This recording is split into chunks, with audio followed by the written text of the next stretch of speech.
Business Exclusive is Quest Diagnostics Chairman, CEO, and President, Jim Davis. Jim, so great to have you. We've been talking a lot about how drugs companies are trying to get new drugs to avoid the biosimilars, to avoid the patent cliff that we keep talking about. How are you aiding them in terms of diagnostics, diagnosing new things so that they can indeed find the drugs that companies like you are diagnosing?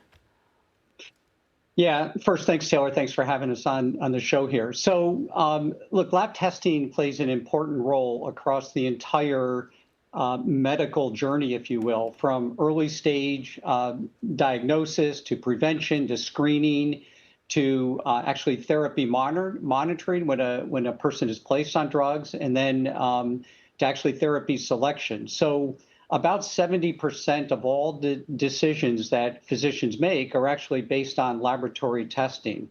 So whether it's chronic kidney disease, type 2 diabetes, advanced lipids, laboratory testing informs the physician of when a patient needs treatment, and that's the primary role we play here. Everyone is excited about the way that AI can change healthcare, the way it can help cure diseases, the way it can help diagnose certain diseases that we were not able to before. How are you incorporating AI in your business? Yeah, so great question. So, in the US population today, there's a growing segment of what we call consumer testing. And these are consumers who want to take a bit of the primary care model into their own hands. So they come forward on their own and get lab tested. They can go through one of our channel partners. It could be Whoop, it could be Aura, it could be Function Health, or our own questhealth.com. And so we provide the laboratory test directly back to the patient, and attached to the device, the application that we provide lab results, MyQuest, we provide an AI application right in that. So you can feed your laboratory results into an AI application. Ours happens to be Gemini-based, and you can develop a really rich understanding of what those lab tests mean. It's never what one out-of-range value means, but collectively, what could 5 out-of-range values really mean? And that would then help you to have a better conversation with the physician once you get in front of a physician. One thing I think that is new within this AI space is some of the testing. If you want to have AI as an additional pair of eyes, it's not yet covered by insurance. I know in my instance, I went for a mammogram, for example, and if you want an AI to review it, it costs more out of pocket. Do you need health insurance to step up a little bit more, or are you finding in your situation where customers come forward, if it's not covered by insurance, customers are still willing to do that because they're excited and trusting about AI, happy to do it out of pocket? Yeah, what we're seeing is consumers are coming forward. For $199, you can get a pretty extensive lab panel that looks at all your cardiometabolic function, your A1C, thyroid, other hormones in your body. And again, if you're not medically inclined and can't interpret all those results, there's many AI engines out there that can do that for you.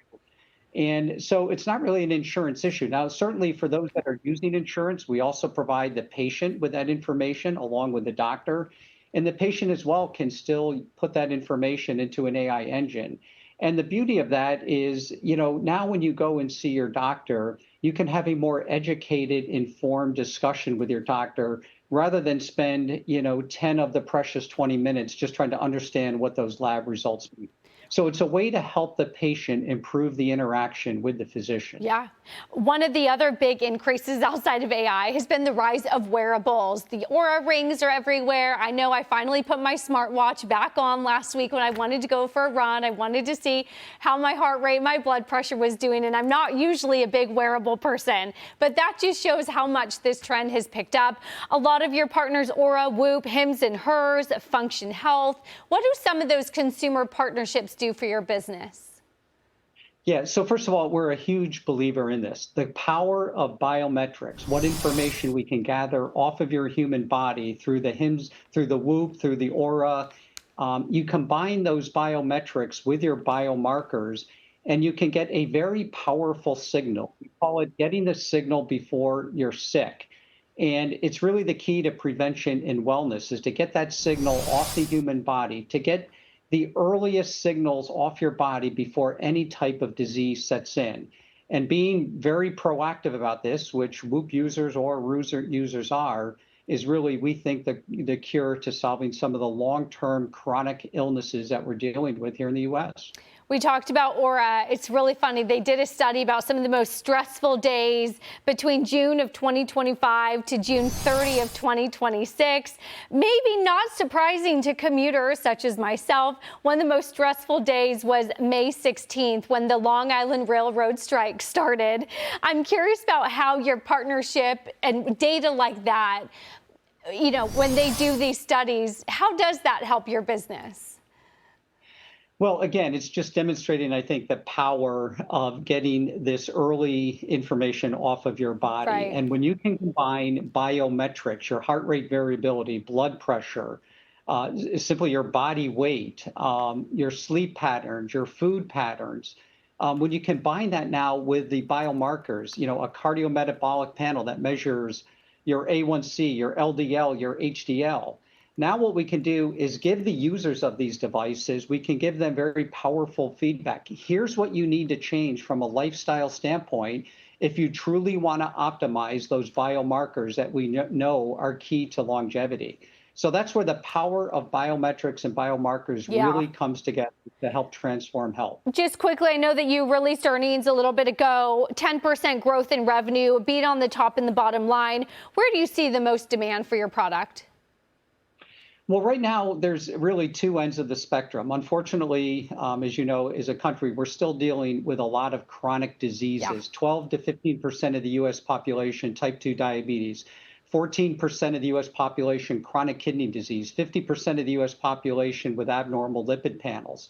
So that is so these patients actually need to be tested and they need to be tested frequently. So that's driving quite a bit of demand. At the other end of the spectrum is this segment that is focused on early health, that is using the power of biomarkers and biometrics to get that signal off of the human body to prevent the kinds of chronic diseases that we're seeing that are so prevalent today. And that is really the key to getting a long-term handle on these chronic care conditions. Yeah, anything we can do to help get that down is much needed. Jim Davis, appreciate your time so much. Thank you so much.